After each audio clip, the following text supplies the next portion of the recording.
Hello, and today we'll continue with Chapter 2 for Nerus. So last time, both Obley and Nerus were allowed to fight in the second battle of Aeon, I think it is, and against the Aeons, and Nerus was able to get rid of the Aeons by pulling them into a breach, which was like a breach in the ground.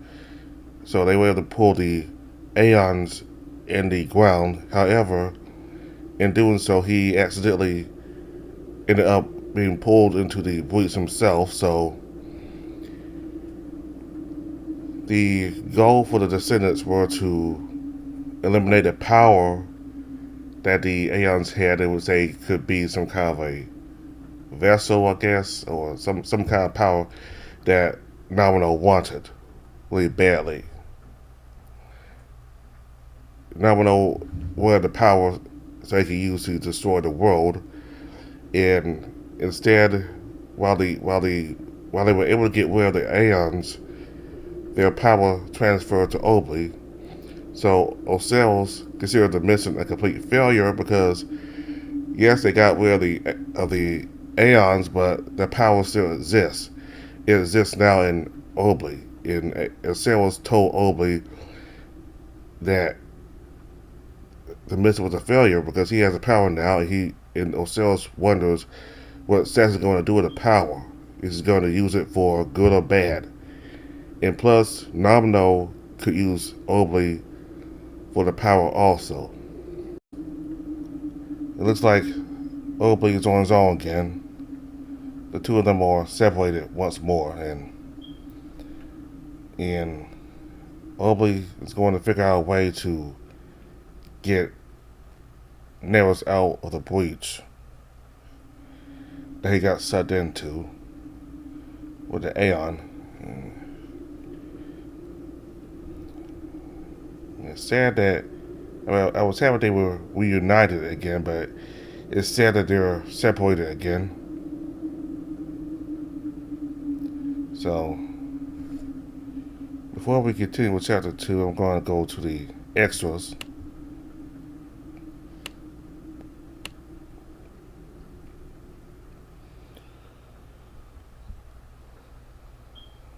I'm going to do these three here. 6 citrus. A mysterious, unaging race, as their name indicates, all of them count with magic that allows them to modify their physical appearance at will.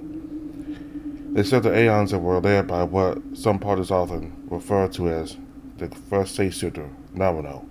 Their souls used to persist after death and to have enough power to rebuild their bodies over time, allowing them to resurrect with their memories and personalities intact. However, due to this, most of them have lived for long enough to start longing for death. In the worst case, the sage-shifters who lost faith in their cause entered an existential despair so great they eventually ceased all thought, becoming hollow husks. Some were able to stay afloat by looking for other, simpler tasks to devote themselves to. While they thought themselves noble under Nomino's leadership, mortals grew afraid of them due to the destruction they left behind in the search for Gnosis. The sage-shifters typically thought of mortals and other matter-based creatures as inferior and expendable.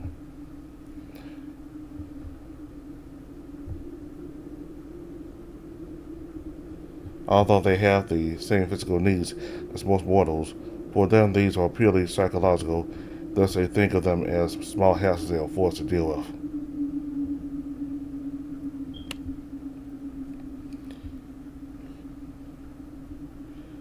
While due to their nature, each sage-shifter might look very different from each other, they all have one thing in common: a base form, what they call the true shape of the soul. For Nerus, this will be the white wolf appearance he usually wears.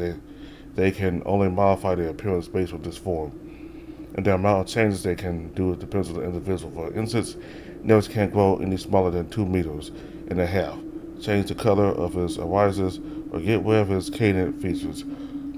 What he can do is grow larger, change the coloration of his sclera and fur, or replace his flesh with more of a of the bone-like material. While this might seem rather limited, he is skilled at what they call special state shifting, which allows him to combine his transformations with other kinds of magic in order to improve his physical or magical capabilities. On the other hand, Sats could shapeshift regularly into a greater variety of forms, but didn't gain any significant boost in power by doing so. A rather obscure form of shapeshifting is meta shifting. While useless when it comes to changing one's appearance, it allows the user to modify the properties of their body. For instance, one could become stretchy as rubber or sticky as gum. All shapeshifters do this in a small scale, but those who specialize in this are rare.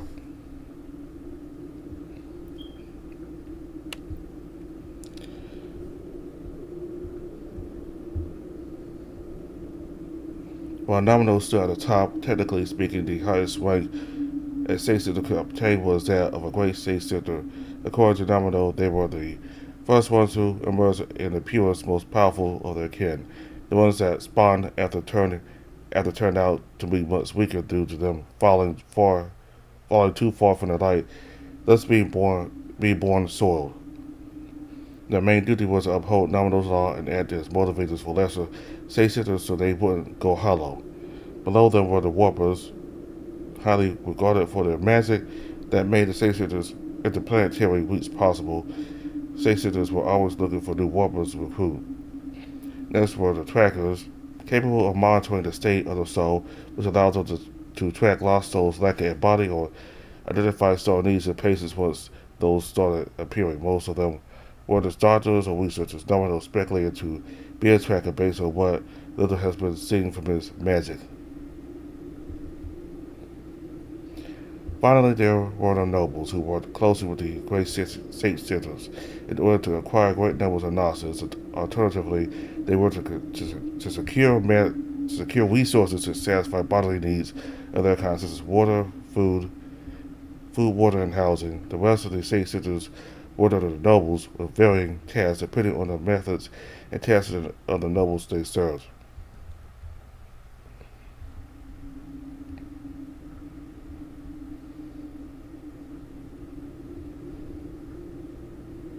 I'm going to do some more of these later in the next video.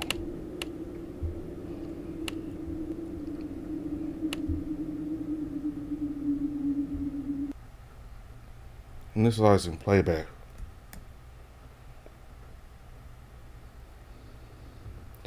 The light dissipates, revealing I'm still in the record storage room.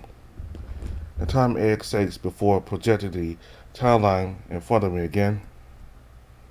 I need a moment to collect my thoughts. Viewing memories while conscious feels very different from how I was doing it here. While I was unconscious, it was like a very vivid dream. It's strange when I think back to it, but somehow I can process the fact I wasn't really there. I'm consciously observing a world that feels so real while not being able to interact with anything was another matter. Not to mention Sax's or rather Obley's thoughts invaded my head. I noticed tears are running down my cheeks. I heard her wipe them. I'm not Obley. Right, I don't know who I am. Still, but after experiencing things from this point of view, the idea of me being Obley doesn't sit right with me. A sensation like a needle scraping my skin washes up from my back. But what is it? I woke up in this crazy facility that doesn't feel like the same world I have been witnessing so far, and yet nothing else aroused us as a sensation from me until now. I went over it in my head, trying to pinpoint the source of that scrapping, but to no avail. I can't help but laugh. What am I trying to figure out? None of this makes sense. Any normal person would break down, curl up, and cry themselves asleep by now.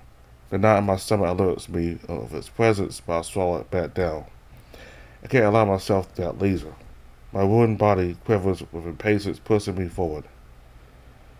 I worry for an instant about the water giving out under me as I sit down, but the sea seems to be as solid as a concrete floor. It probably isn't water, but something that looks similar.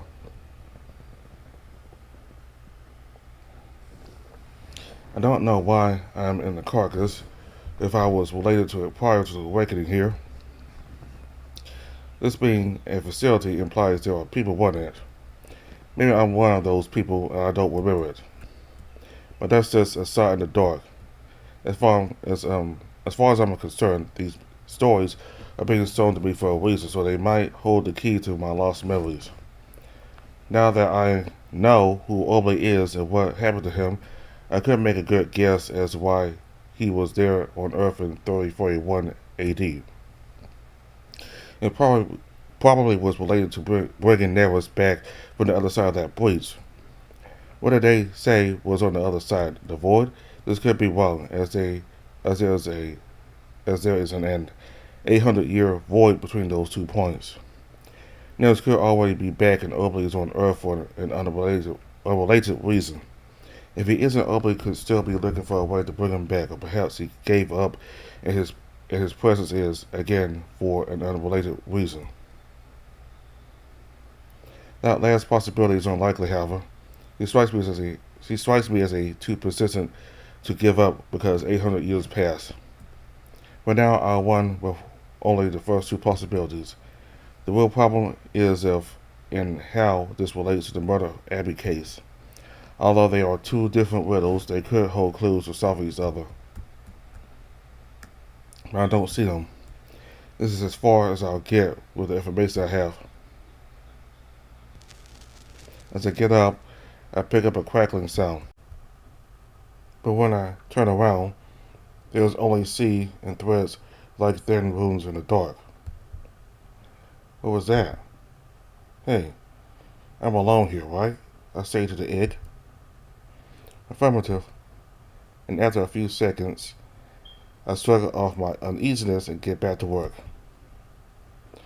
The time egg is still waiting for my command. I'm pointing at the record directly above the one I just finished playing and speak up. About this record, this number next to it is the date, correct? Affirmative. But here it says these 2 records last from 2251 to 3020 AD. Does the second record really last nearly 800 years? Analyzing data, the machine goes dead silent. I take in my surroundings inside. I stare at it and nothing happens. Just as I am opening my mouth, it returns to life. The pretending record includes only fragments of events between 2251 and 3020 AD. It is incomplete and negative. There are no traces of corruption or data eraser in the pertaining record. I close my eyes and let out a contemplative hum. Although the meaning of this eludes me, my instincts tell me this isn't a coincidence. But I keep my eyes peeled for any suspicious detail while I watch this record.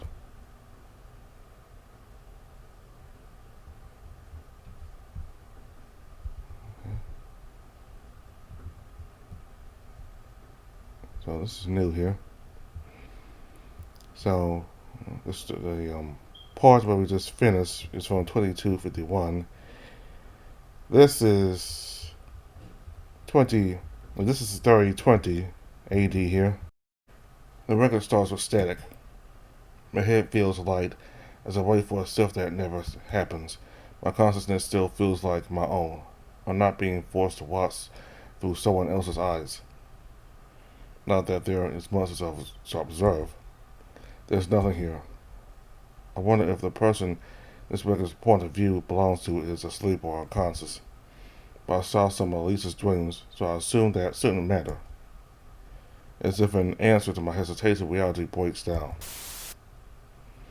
The static shriek is swallowed by the dark. It's sudden violent, and it encompasses everything, but it's the only source of stimulation in this void. Through its absence, a sensation like being paralyzed in bed invades me. The darkness covers me like a mantle, suffocating me, not allowing me to move a muscle. until it is torn apart. But soon enough the dark clears out and an image starts forming, as if a piece of pitch black cloth was being torn open and appears piece by piece until it is fully revealed. The leftover ashes made it look like a macabre snowfall had fallen upon the mansion. The stench of burning death was nearly unbearable. Obley covered his nose with his sleeve as he tried to ignore it. Inside, he called for Sevils. The servant stowed himself, looking somewhat distracted. His master's absence told Sevils everything before the descendant even spoke.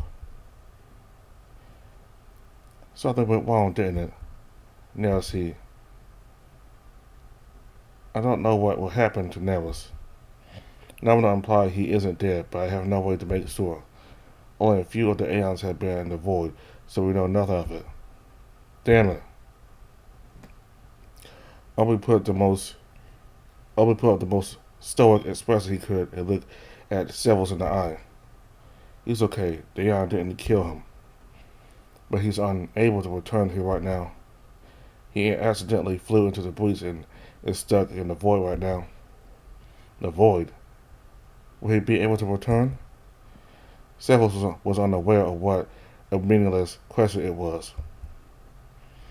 How could Nerus return to this world if even AI needs to break in? Still, he hoped Obley would refute him. The descendant noticed a sign of that hope in his eyes, and unable to answer, chose to look down. I see. Sevils was outwardly amicable and playful, but there was much he didn't say, and so. If, as sex, Obley had quickly torn down all boundaries as a servant, then Sevils was the opposite.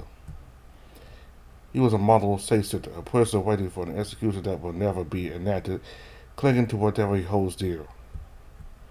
But in his eyes there was no resignation. It didn't matter if Sevils' hope was fueled by the thought of eventual release or that he was allowed to find joy in his existence despite it all. A small thread was all that kept him sane throughout his inconceivably long life. And that was his duty as a servant. Obley had never met the real Sevils, only Sevils the servant. So he didn't know how to talk to him now. Are you afraid, Lord Obley? Huh? You look worried. Let me put you at ease. My master made his citizens, and all I could do was respect them and observe. No one is to blame for this. It didn't even cross my mind. You're too composed to jump to doing that. I don't say this only for myself. I truly meant it. No one is at blame for this. Obley understood, but he couldn't take his words to heart. Who had straight things to go this way but himself? Sevils was only trying to be kind to him, he thought. There were many other great six-sitters Sevils could work under, but it wasn't like he had lost his life's purpose. But it must have hurt him to suddenly lose the master he had dedicated so many years of his life to. Obley was frustrated that he couldn't find kind words to say to him in return. I suppose I'll soon figure out what I will do from now on. I'll bring him back. I'll bring Nerus back, I promise. The image darkens and sinks into the darkness. Although I expect a wave of sadness to hit me, it's that I'm inflicted by a sense of danger. My ears and eyes are sharper than ever, searching for something. The melancholy and sadness are buried under layers of survival instincts. I am prey. I must be careful, lest I am hunted. I kept running toward the light at the end of the tunnel. I've gone so far already. And yet the light hasn't gotten any closer. How can these be Obley's true feelings? I can't wrap my head around the scene I just saw and the sense of urgency invading me. The danger fades, giving place to a wary, calm contemplation. Then the image returns. There are only snippets of the year that followed. For all his sympathy for the servant, Sevils was in a much better position than Obley. Unable to live as a safe center or the descendant, openly disguised himself and started living among the mortals.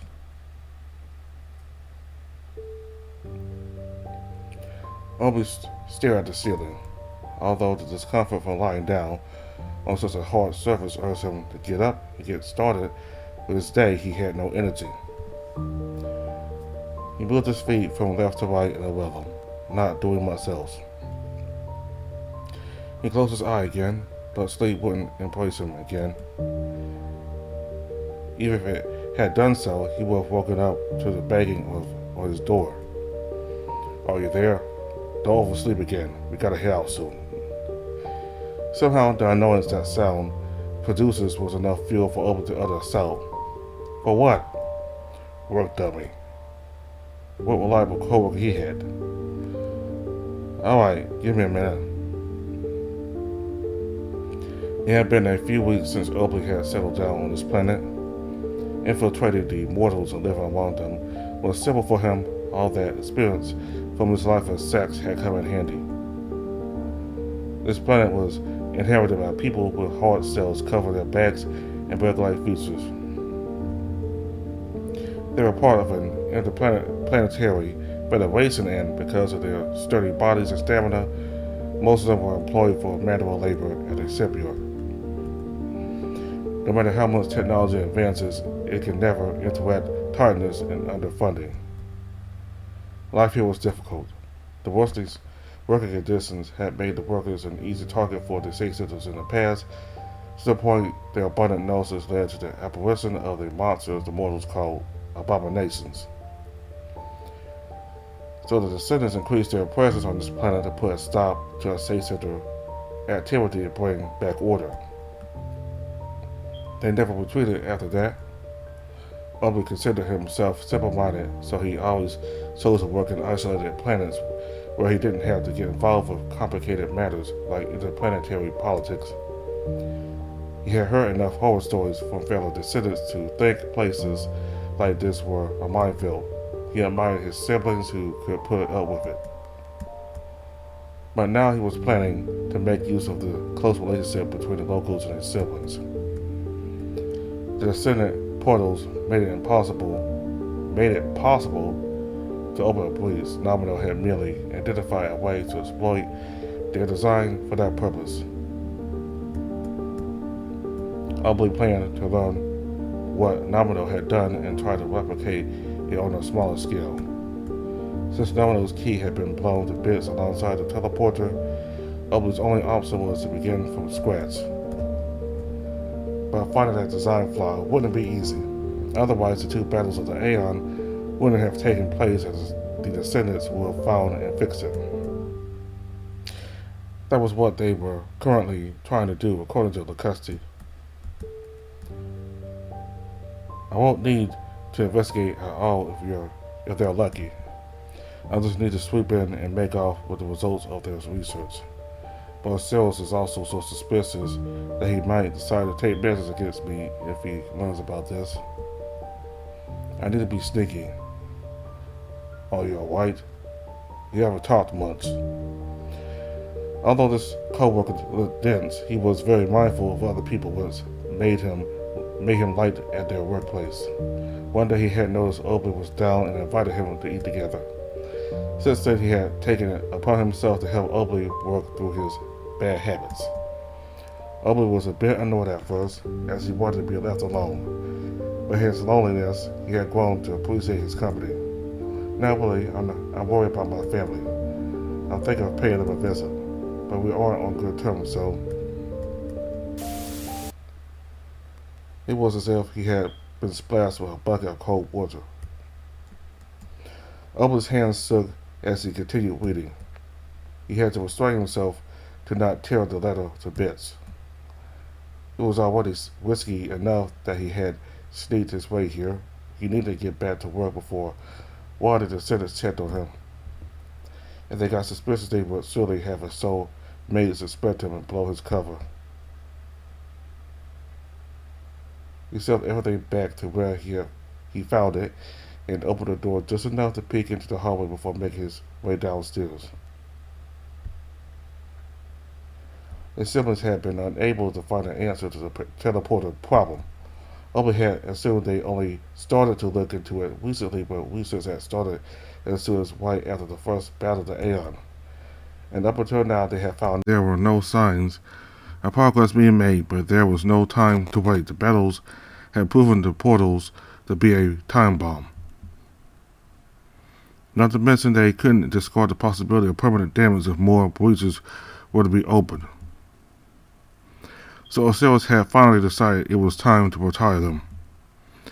The descendants would adopt a warper system and abandon the use of teleporters post-haste.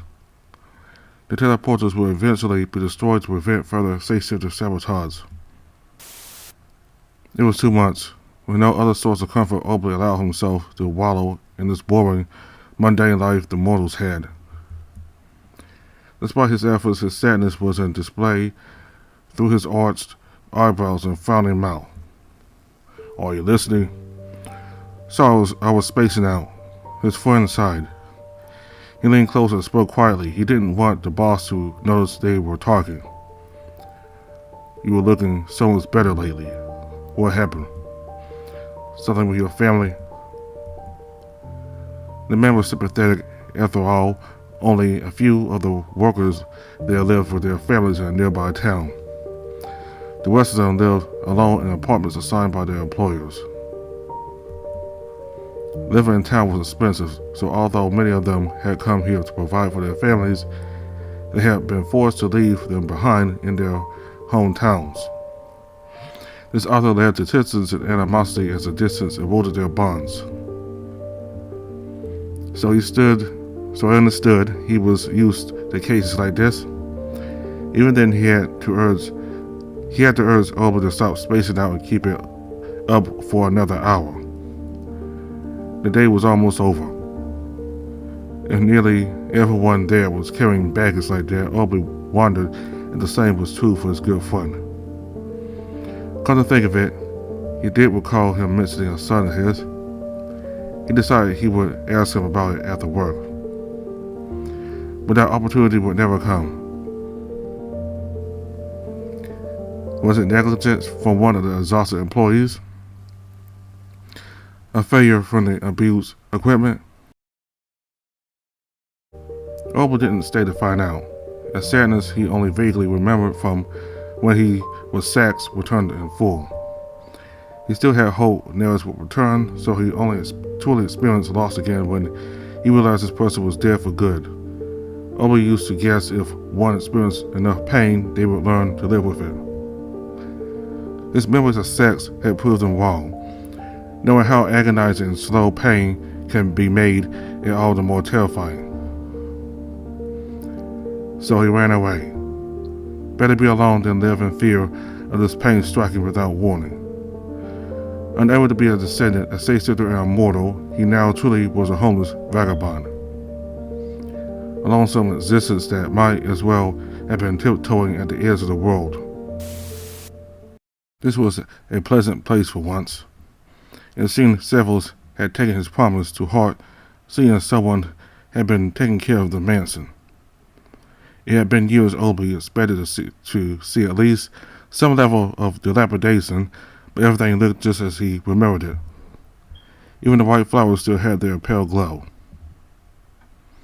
After exploring the house to make sure it was uninhabited, Obi returned to the parlor and sat down on his usual spot.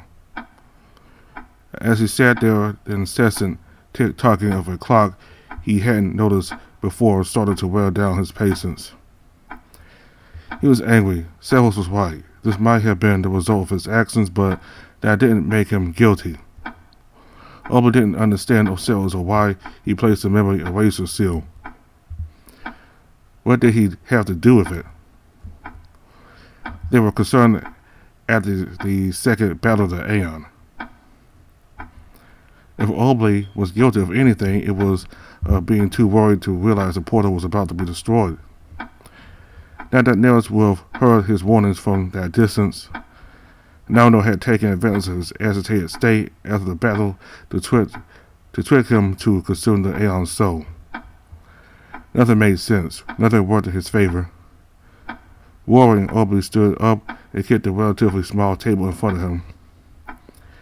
He immediately regretted it as his foot made a crunchy noise. He sat down, rubbing his foot as he waited for the throbbing pain to fade. Being emotional like this had already costed him enough. He needed to calm down and think.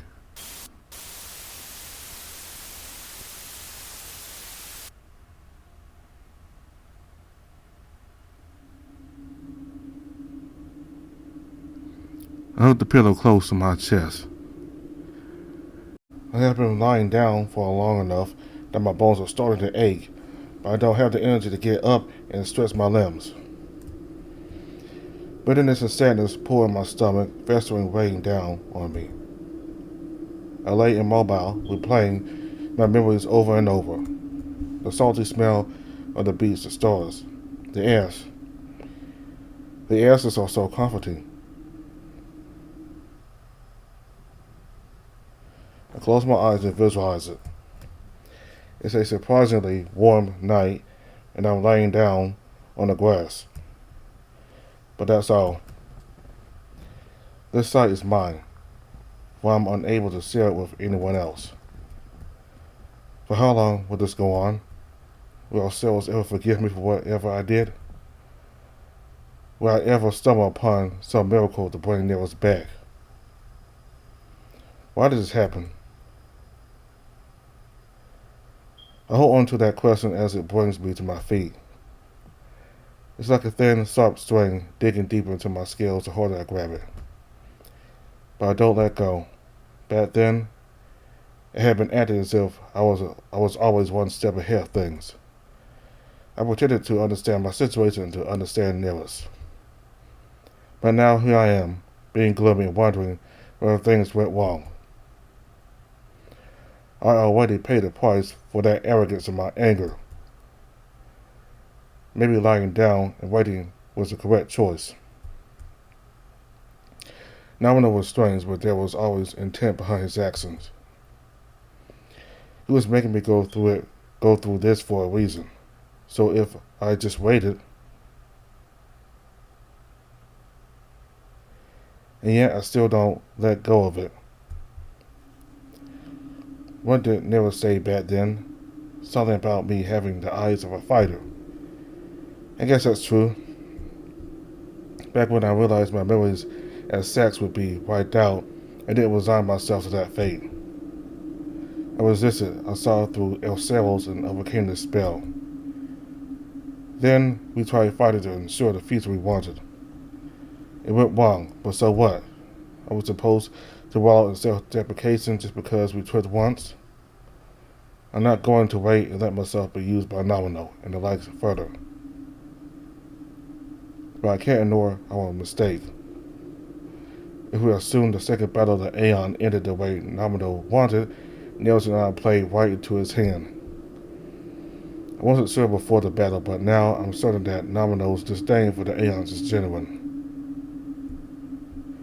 Back then, he could have prevented the Aeon's demise if he wanted. Nerus couldn't have stopped him in the Aeon. So the question is what his true objective is, if not to destroy this world. Charging in blindly, again, won't do any good. I need to understand what I'm dealing with. Nomino's resentment and then Osiris' distrust. Is there a link between those two? And as I think that, I notice something in the sky. A single star starts shining with more intensity. It's still faint. I can barely tell it apart from the others, but it's there. I wonder if the mortals my family harvested for noses felt like this when they learned the truth about our world. Is this what they felt as they saw the distant, peerless world? That place no one but the Aeons can enter, where souls go become another drop of water in the sea? What must it have been knowing they would never reach that sky? At least I can form my own opinion. I was born having a glimpse of those stars in my memories, as all descendants were. I always gave It always gave me this feeling of inferiority, as if it was telling me to just die to preserve that peerless sky.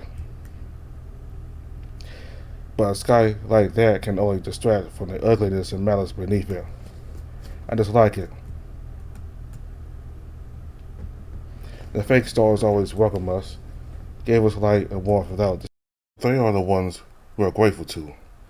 They are the ones we will protect, regardless of not ascending to get close to the real, perfect stars. The sky, no, the sea, are descending to leads to a bottomless depression. My true rest not above the clouds, but within the most profound bowels of this glass sea. One finger at a time, I let go of the thread.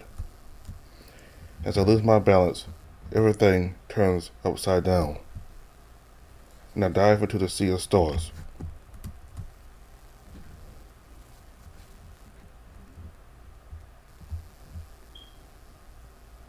A gentle hum surrounds me.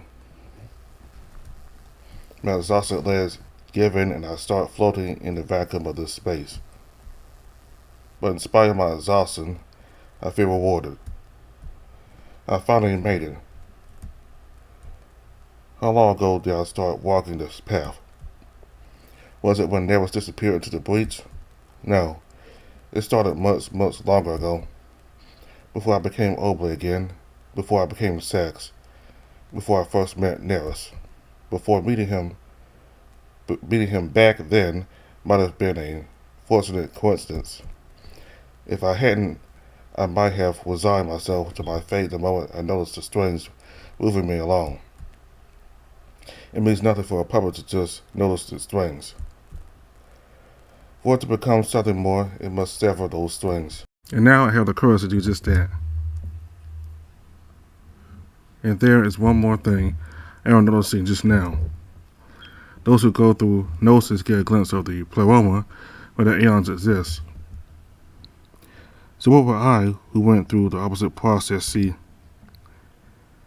If we go with the puppet metaphor, it wouldn't be fitting to say I didn't stop at severing my strings but used them as a rope to climb up and meet the puppeteer.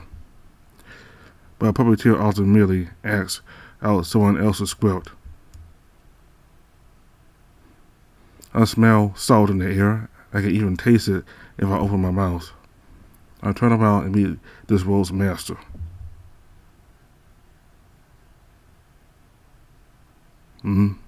What do we have here? A loud yet soothing voice surrounds me from all sides. The sight of the three black stars fills me with a mix of awe and anxiety. I try to regain my footing, but it's useless with nothing to step on. The descendants only heard of this being through ourselves the same way Nominal relayed the aeons well to the Say-Sitter. This world's puppeteer, the Demiurge. I wasn't expecting more visitors. How do you stumble upon this place, little creature? I tried to reply, but there is a knot in my throat. All this was as much of a surprise to me as it was for him. He notices my stupefaction, and the response to space grows a little warmer, trying to comfort me. Oh, you don't need to actually answer. Do not be afraid. Is there anything I can do to ease your discomfort? I'm alright. Do you know who I am? Before I can stop myself, I fire out one of my usual retorts. I wouldn't be here if I didn't.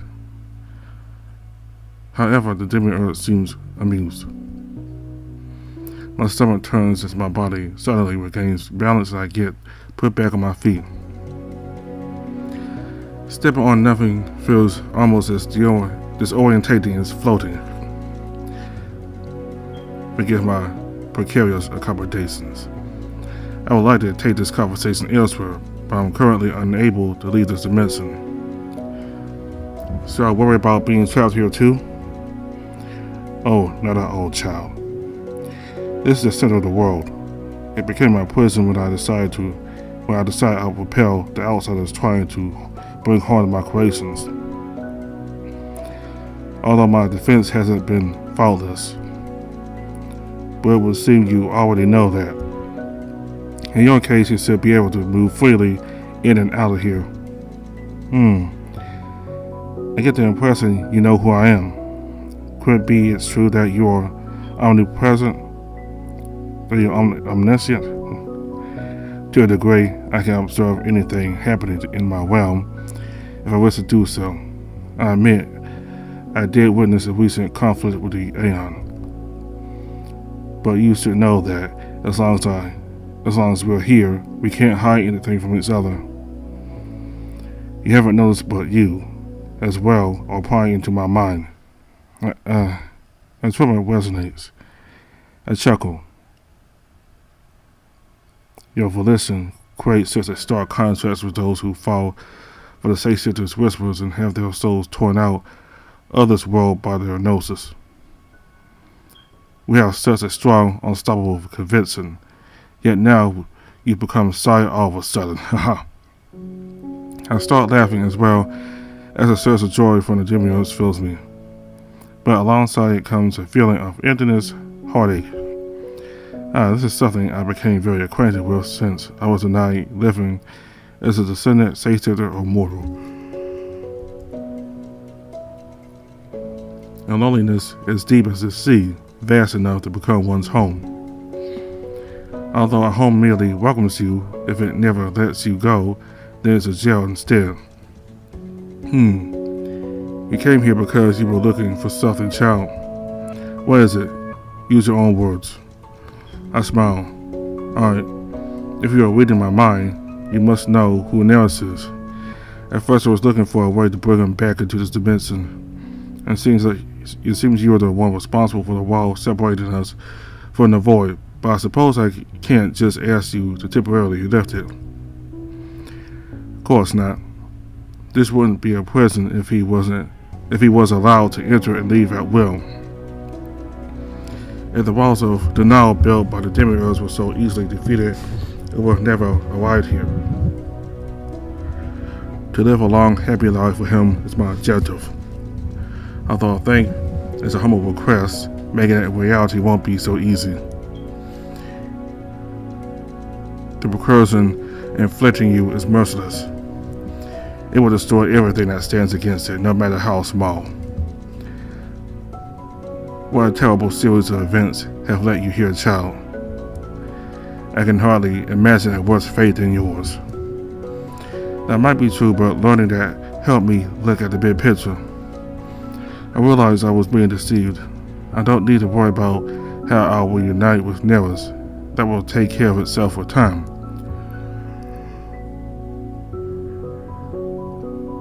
What I need to do is smash the fate tearing us apart. The demiurge goes silent. And several runs down through my body. Eagerness, fear, or excitement. I can't grasp what response my words elicited. He takes them in little by little, contemplative. Child, it might truly be a coincidence that you have arrived here because I can't do much to help.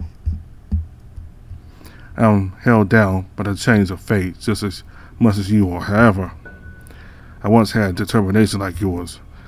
I couldn't see it through, but if there is the smallest chance you may succeed, allow me to encourage you. In seeing through the webs of lies surrounding you, the fact that you are here now is proof of that. You can't be deceived any longer. Don't hesitate, trust your judgment.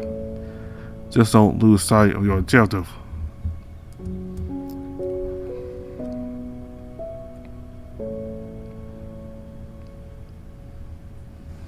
Every day, after hunting for my food, I sit down and think.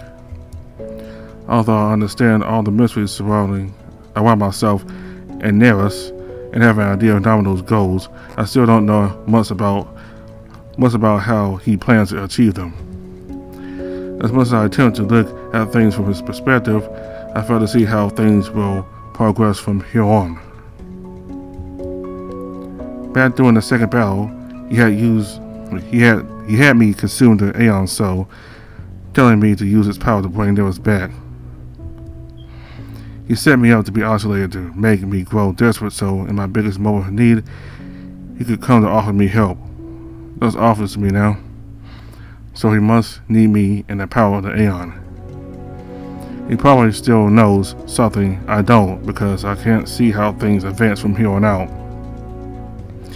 He must be bidding his time. Other than that, I often reminisce about my days with my siblings and with Nerus. Sometimes with tears in my eyes as I rest by the fire for warmth. Those are the moments where I'm truly alone. But it's good that I can still shed tears. If I haven't run out of them, then I still have some hope in my heart. One day Nerus will be back. I'm sad because that moment can't come soon enough. I'm tired of being lonely. I have no doubt it will happen. I wish I could reconcile with my siblings in the future, but that might be hard. But when I don't cry, before I realize it, I'm pulled back into the Demiurge's dimension. He seems to enjoy sharing happy memories with me. Remembering the old days fills him with a fuzzy warmth and tender indulgence. Instincts he tells me about the earlier days of this world, before the very first Aeon tapped and he became a prisoner of this dimension. I take a seat on the nothingness and look up, rocking my legs back and forth as I enjoy the beach-like smell of salt and the Demiurge's storytelling. He tells me about how he created rock monsters and gave them a fraction of his soul, which still carried a bit of Pleroma Pleromans light to make them into the mortals we know today. Wanting to act as a parental figure, he will often descend to try to provide guidance, only to realize his kids have already learned to survive and build all sorts of devices he didn't understand too well. He learned a lot more from his children than he taught them. It's only natural. He created this world, but he only watches over it, never needing to interact with it. He doesn't need to figure out clever ways to survive, to grow food or hunt his prey, to organize a clan, a town, a nation. And no matter how happy his memories are, I can't ignore the nostalgia and bitterness that permeates them. They are in the past. His present is this case of his creation and the few select people who come to talk to him. So, does the cells come here often? Should I worry about running into him? Not at all. I barely see cells anymore now that he's learned how to command the descendants. But aren't the descendants your right hand? Surely he keeps contact. It's more of a professional relationship. He doesn't enjoy talking the way we and my other friend do. About that, you did mention having other visitors. I assume you were talking about ourselves. He must have already known this, but he still laughs at my admission. No, it's someone like you who managed to stumble upon this place, but I don't think you two should meet. You wouldn't get along. As I tried to press him for more details, but my attempts is met with solid denial, like I'm trying to push through a wall. I'll soon give up and settle on a different question. If you say so, but that does make me wonder, do you ever have friends besides us and the mortals?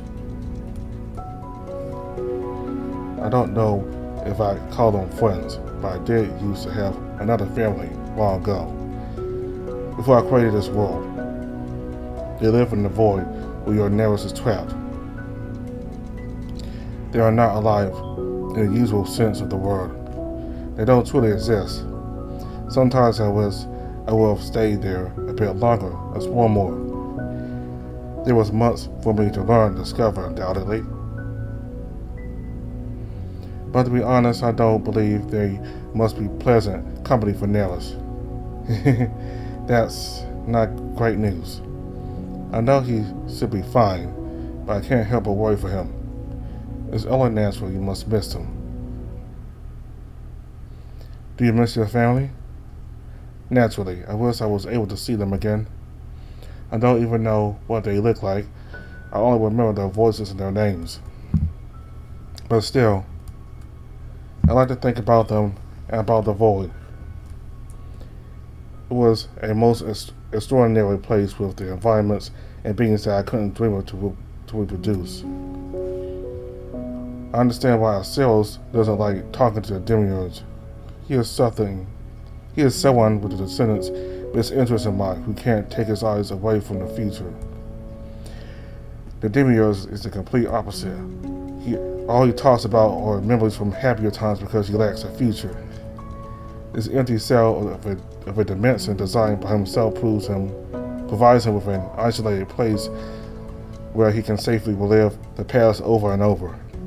I'm here for selfish reasons. I feel lonely, so I want someone that can comfort me, provide me company.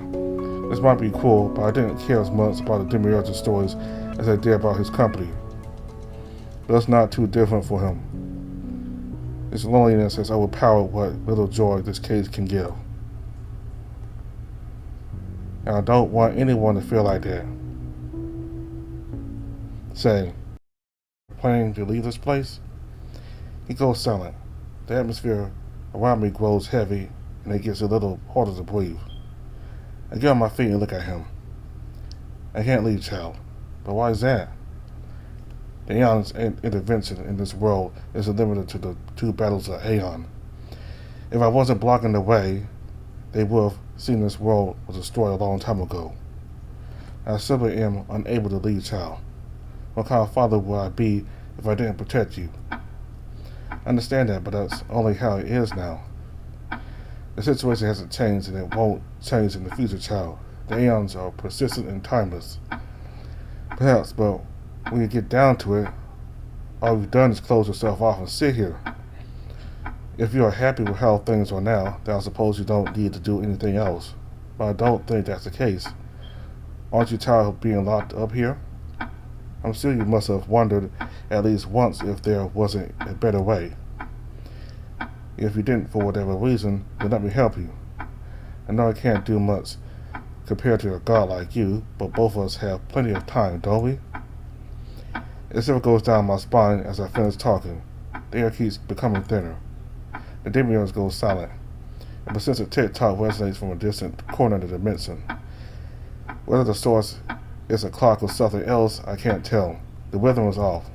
It accelerates and slows down at irregular intervals. Then the demiurge brings it to an end alongside his silence. I'm sorry, but please leave for now, Obley. I can't force you to go, but I want to be alone. The rejection is clear in his voice. The dimension gets colder, forcing me to hug myself to try to conserve warmth. But I don't stop looking up towards him. All right, if you will, consider what I told you.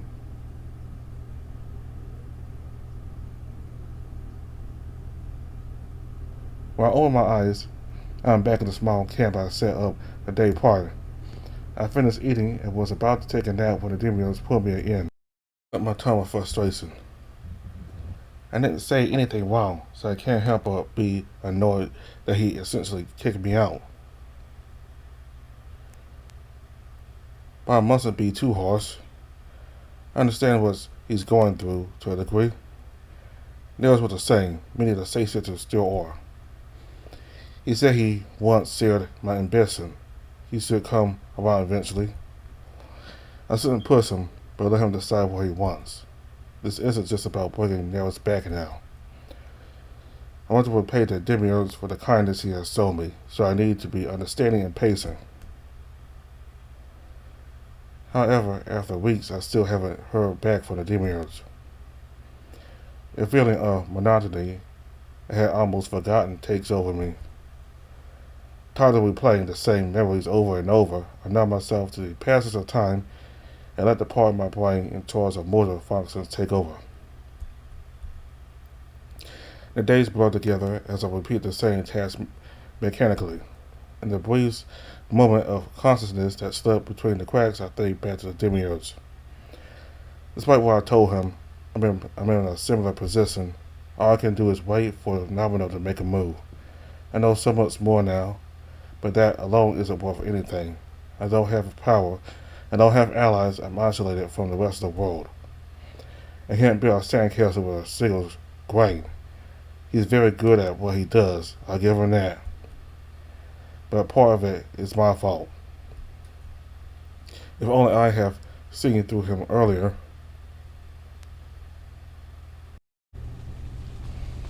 I'm lying down by the campfire. The smell of the burning wood helps me relax. The constant crackling makes my neck tingle in all the right ways. Soon I close my eyes and exhale. But before I fall asleep, a something behind me brings me back to reality. It's like a heavy stone being dragged. Don't be startled. I close my eyelids while I calm down my heart. Oh, do you decide to step out of your cell? Not quite. Am I dreaming? There's some more suffering. He crawls on himself before leaning over. I catch the silhouette of a hand out of the corner of my eye. It starts and lingers there. The fire makes the wood crack, embers fly off, but they don't make it far before they are snuffled on the cold of the night. The more the flames try to spread, the thinner they become, the lesser until they fade away. That's one thing I dislike. Come to think of it, the hand finally pushes forward and timidly caresses my cheek. The scales covering it are hard and cold, and they are very slippery. The coldness is what sticks with me the most. Yet it's not freezing like the night itself. There's a small ember somewhere there, hidden deep inside. The demon earth must be stirring at the fire. I want to go home. If I can't go back to that world I dreamed of when I was a child, then I want to go back to the void. But I can't leave my children behind, not without knowing they will have a future. Yet the aeons. His hand starts to become still. I turn my bed from the cold.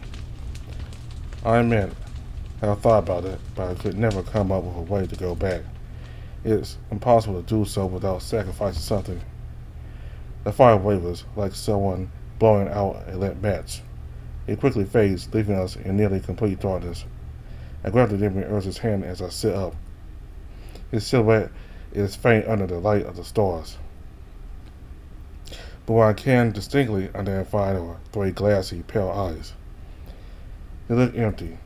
They are surrounded by rugged tissue that interrupts the clean, stone-like scales covering his body. Scars, maybe. I know I shouldn't make promises I don't know I can keep, but if I don't lose sight of my goal, I will reach it eventually. Is it greedy of me to wish that it's true for helping both Nerus and the demiurge? No, that's the wrong way to frame it. The truth is that one's suffering can't stop while the other still is in pain. Both will lead me to the same place. I will help you be free. I don't know how long it will take. Years, decades, eons? It doesn't matter. Time is meaningless against inevitable change. If a God can be made to change, then what cannot?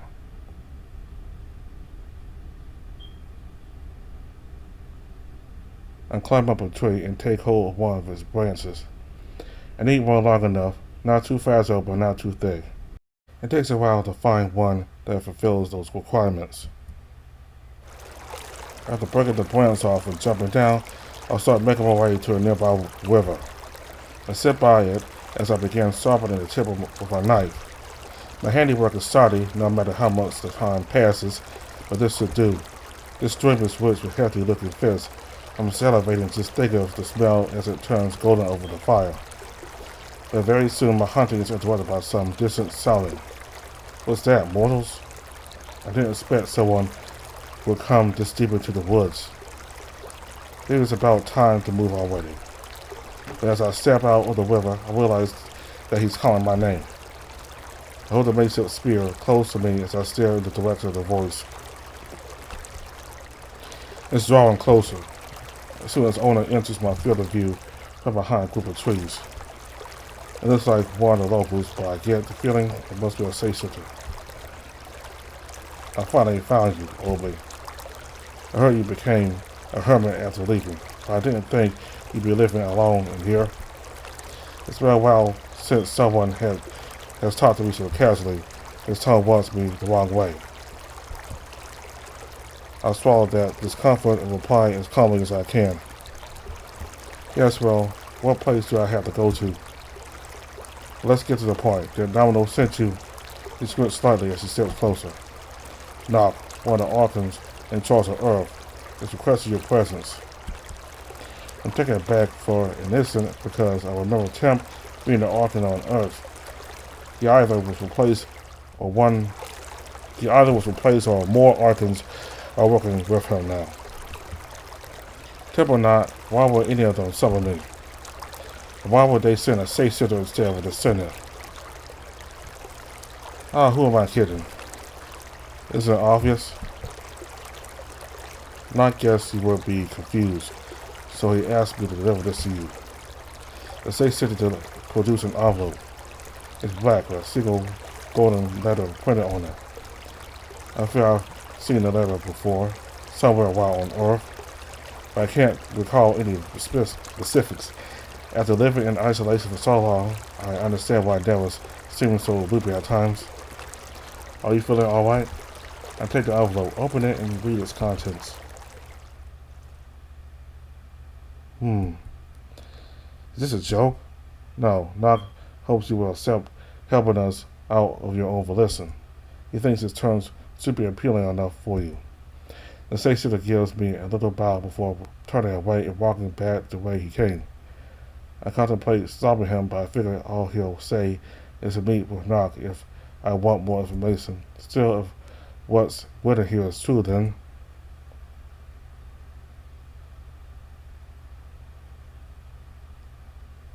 Oakley, I was expecting you.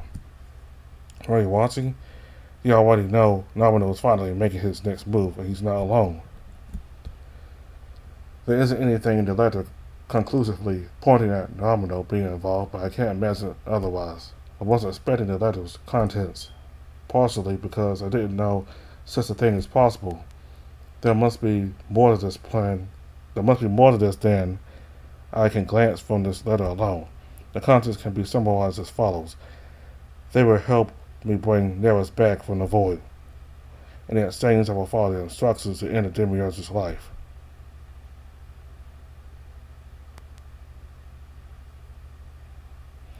Images keep blinking in and out. The more time passes, the more similar they become. Oakley stayed in Nerus' mansion for some time after his co-worker's death. Eventually, he left and closed himself off from the world. He would move to some other remote place every once in a while, but he would always follow this routine of hunting for his food and resting, maybe going to a nearby settlement for something nature couldn't provide him with. And then saying this makes my heart sink, but for some time his eyes would become glassy. He'd start mumbling something under his breath. I managed to catch some of them. A few are stories of his time with the descendants on Nerus, while others were incomprehensible to me. He would mumble similar things in his sleep as well. While I can understand why living with the mortals gave Oakley so much pain, was this worth it? Wasn't this just as painful or even more to make you disconnect from reality, Oakley? I can't take this. I ordered the air to fast forward to the end of this record. I noticed something new at the very end. After the longest time, a safe sitter claiming to work for Nock visited him to deliver a letter. Shortly after, he returned to Earth and traveled to what looked like a mountain or perhaps an active volcano in the middle of the ocean. I scratched my head. If I recall correctly, it was mentioned during the Abbey murder investigation that Nock lived somewhere called Hollow Mountain. This had to be that place. However, before I could witness their meeting, a bright light envelops me. Finalizing playback. I see you through stained glass, but your form is clear as my reflection in still water. I hear you as if I was still there. I hear you as if I was there, but I can't reach you. My fingertips freeze when touching the image of your cheek. Then I see my reflection and I realize I don't look like myself anymore. That sound again. Although I can't find the source, it's definitely nearby. I was too preoccupied with what I was just witnessed and didn't expect to hear it again. The time band is likely a culprit. Perhaps it's normal for it to break into static, and that is why its AI doesn't acknowledge it.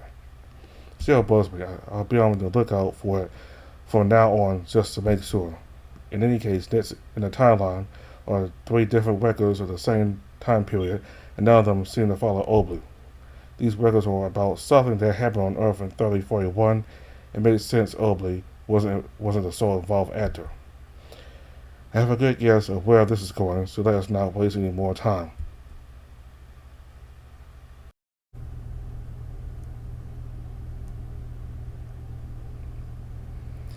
Okay, so these 3 new records sold up.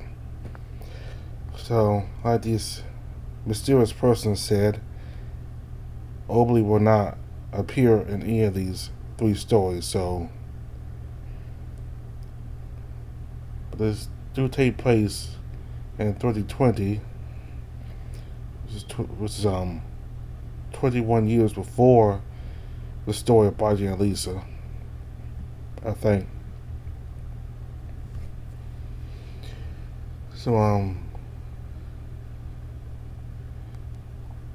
Obley's about to go to that island that Bobby and Lisa were on. And again, this is back in the past before they came to that island, so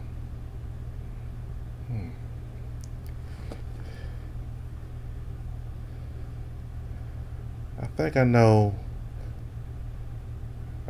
now, but I'm not going to reveal it. I'm not going to reveal it just yet. Reveal it. Anyway, I'm not going to reveal this yet, but I think I know now. And it's starting to come together as we go more and more into these records. The different stories are connecting. So, Obley is a descendant, and he's heading to this island, and Lacusti was also there on the island, so Lacusti certainly is not the only descendant. So these lines have different colors here, so these lines will connect to this one here eventually.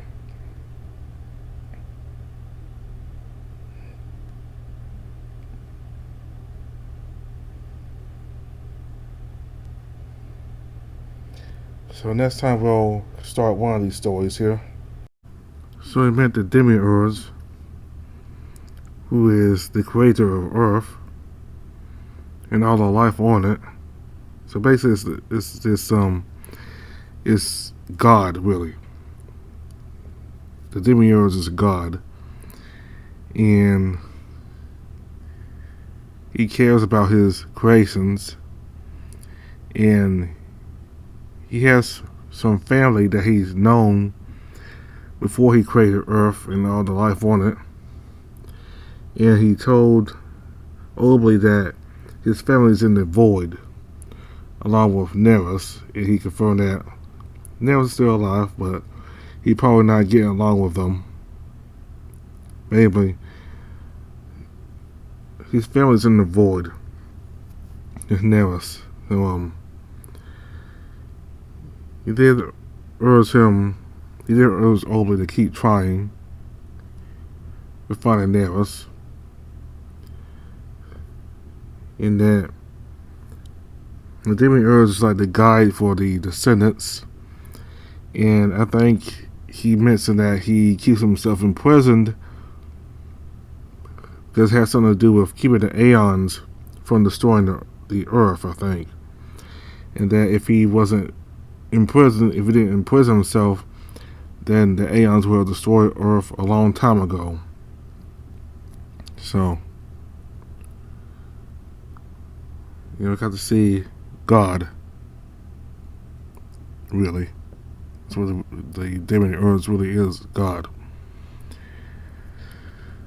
Okay, so we'll look at these 3 stories next time. So thank you all very much for watching.